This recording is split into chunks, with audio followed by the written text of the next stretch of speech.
దేవుని ఘనమైన నామమునకు స్తోత్రములు. ఈ వాగ్దానం వింటున్న మీకందరికీ మన ప్రభువును ప్రియ రక్షకుడైన యేసుక్రీస్తు నామములో శుభములు, మా హృదయపూర్వకమైన వందనములు తెలియచేస్తున్నాం.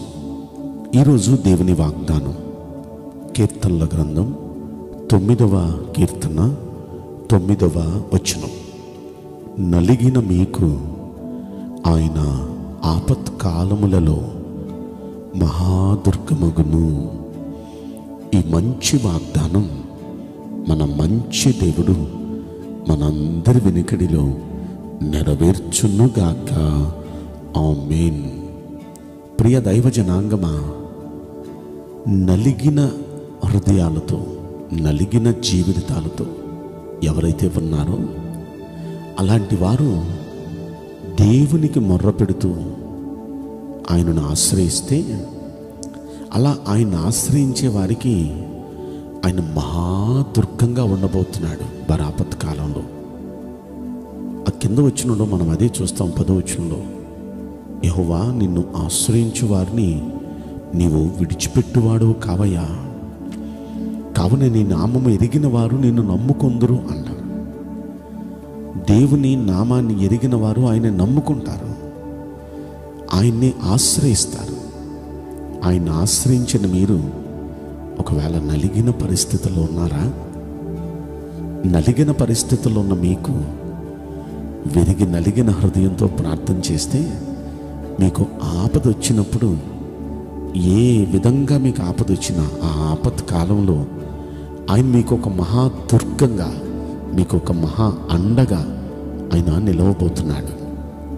బైబిల్ గ్రంథంలో మనం పరిశీలిస్తే కీర్తన గ్రంథం 34వ కీర్తనలో 18వ వచనంలో ఈ మాట మనం చూడగలుగుతాం. విరిగిన హృదయము గల వారికి యెహోవా ఆసన్నుడు, నలిగిన మనస్సు గల వారిని ఆయన రక్షించును. అంటే ఎవరైతే విరిగిన హృదయంతో, నలిగిన మనస్సుతో ఉంటారో, అలాంటి విరిగి నలిగిన హృదయంతో ఎవరుంటారో వారికి ఆయన ఆసన్నుడుగా, దగ్గరగా ఉంటాడు. వారికి వాళ్ళు రక్షిస్తాడు ఖచ్చితంగా ఆయన. కనుక ఈరోజు ఈ వాగ్దానం వింటున్న మనం, ఆయన నిశ్చయంగా ఆయన మన పక్షాన ఆయన ఒక దుర్గంగా ఉండి, ఒక అండగా ఉండి, మహాదుర్గంగా ఉండి మనల్ని రక్షించాలంటే మనం ఆయన ఆశ్రయించటం, ఆయన నమ్ముకోవటమే కాదు, విరిగి నలిగిన హృదయంతో మనం ఆయన సన్నిధిలో ప్రార్థన చేయాలి. గుడికి వెళ్ళినప్పుడు పూర్వకాలాల్లో ఒక కొబ్బరికాయ తీసుకొని వెళ్ళి గుళ్ళో కొబ్బరికాయ కొట్టేవాళ్ళం. ఆ కొబ్బరికాయ కొట్టినప్పుడు వెంటనే దానిలో నుండి నీళ్ళు వచ్చే, తీయటి నీళ్ళు. బయట ఎంత గజ్జిగజ్జిగా ఉందో అది పగలగొట్టిన తర్వాత లోనంత తెల్లగా, అది తింటే ఎంతో తీపిగా, బయట చూస్తానికి ఎంతో కఠినంగా ఉన్నది, లోనెంత మెత్తగా ఉంది. చూడటానికి ఎంత అసహ్యంగా ఉందో అది లోనెంత చూడముచ్చటగా ఉంది. ఎంత తీయటి తీయటి అనుభూతులు. ఇవన్నీ అలా జరగటానికి గల కారణం అది పగిలింది. ఈరోజు దేవుని సన్నిధిని దగ్గరికి వెళ్ళినప్పుడు, దేవుణ్ణి సమీపించినప్పుడు, ఆ దేవునికి ఇలాంటి పగిలిన హృదయం, ఇలాంటి విరిగి నలిగిన హృదయం ఎవరైతే కలిగి ఉంటారో వారు దేవునికి దగ్గరగా వెళ్ళినట్టు అన్నమాట. వారికి ఆసన్నుడుగా ఉంటాడు దేవుడు.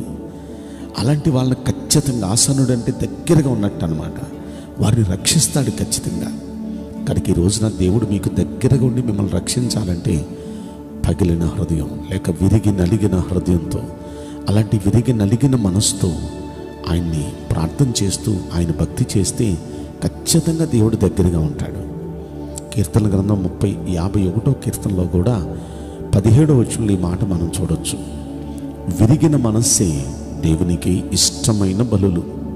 దేవా, విరిగి నలిగిన హృదయమును నీవు అలక్ష్యము చేయవు. నిజంగా విరిగి నలిగిన హృదయంతో ఎవరు ప్రార్థన చేస్తారో అలాంటి వారి ప్రార్థన ఆయన ఎప్పుడూ నిర్లక్ష్య పెట్టడు. ఖచ్చితంగా ఆ ప్రార్థనకి ఆయన ఆలకిస్తాడు, జవాబిస్తాడు. అంత మాత్రమే కాదు, దేవునికి చాలా ఇష్టమైన బలి అంటే ప్రార్థన. విరిగి నలిగిన మనసుతో ప్రార్థన చేస్తే దేవునికి చాలా ఇష్టం అంట. అలాంటి ప్రార్థనలు వాళ్ళకి దగ్గరగా ఉంటాడంట. వాళ్ళ ప్రార్థనని నిర్లక్ష్య పెట్టాడంట. ఖచ్చితంగా వాళ్ళని రక్షిస్తాడంట. బైబిల్ గ్రంథంలో ప్రార్థన చేయడానికి 2 దేవాలయానికి వెళ్ళారు. యేసయ్య చెప్పారు కదా ఈ ఉదాహరణ. వారిలో ఒకడేమో పరిసయ్యుడు, ఇంకొకడేమో సుంకరి. పరిసయ్యునికి ప్రార్థన చేయటం బాగా వచ్చు, అద్భుతంగా ప్రార్థన చేస్తున్నాడు, కానీ తనకు విరిగి నలిగిన హృదయం లేదు. సుంకరి అతడు ప్రార్థన చేయటం చేత కాదు, కానీ అతనికి విరిగి నలిగిన హృదయం ఉంది. విరిగి నలిగిన హృదయంతో ప్రార్థించే చేతగాని ప్రార్థన చేసే ఆ సుంకరి ప్రార్థనను ఆలకించడానికి దగ్గరికి వెళ్ళాడు. అతని ప్రార్థన ఆలకించాడు, అతన్ని నీతిమంతుడిగా చేశాడు, నీతిమంతునికి ఇచ్చే ఆశీర్వాదాలన్నీ ఇచ్చాడు. కానీ అన్నీ తెలుసు, గుళ్ళో ఉన్నాడు, అద్భుతమైన ప్రార్థన చేస్తున్నాడు, భక్తిని ఎలా చేయాలో అలా చేస్తున్నాడు, కానీ ఇతని ప్రార్థన దేవుడు అంగీకరించలా. దేవుడు అతన్ని నీతిమంతుడిగా తీర్చలా. కారణం, అతనికి విరిగి నలిగిన హృదయం లేదు. ఈరోజు మనకి విరిగి నలిగిన హృదయం ఉంటే ఖచ్చితంగా మన దేవుడు మన ప్రార్థన కూడా ఆలకించి మన ప్రార్థనకి మనకు సమీపంగా వచ్చి మనకు ఒక మహాదుర్గంగా ఆయన ఉండబోతున్నాడు. ఎలాంటి ఆపద వచ్చినా ఆ దుర్గం మనకున్నాడు. ఆయన కాపుదల్లో మనం ఉంటాం. కాబట్టి ఆయన బట్టి ఆనందించండి. ఈ వాగ్దానం వింటున్న మీ అందరి జీవితాల్లో ఈ వాగ్దానం మంచి దేవుడు నెరవేర్చునుగాక. ఆమేన్. నేను మీకోసం ప్రార్థన చేయబోతున్నాను. పరిశుద్ధుడా, ప్రేమగల యేసురాజా, మీ పరిశుద్ధ బంగారు పవిత్రమైన నామమునకు నిండు మనసుతో కోట్ల కొలదిగా స్తుతులు, స్తోత్రములు, వందనాలు చెల్లిస్తున్నాం.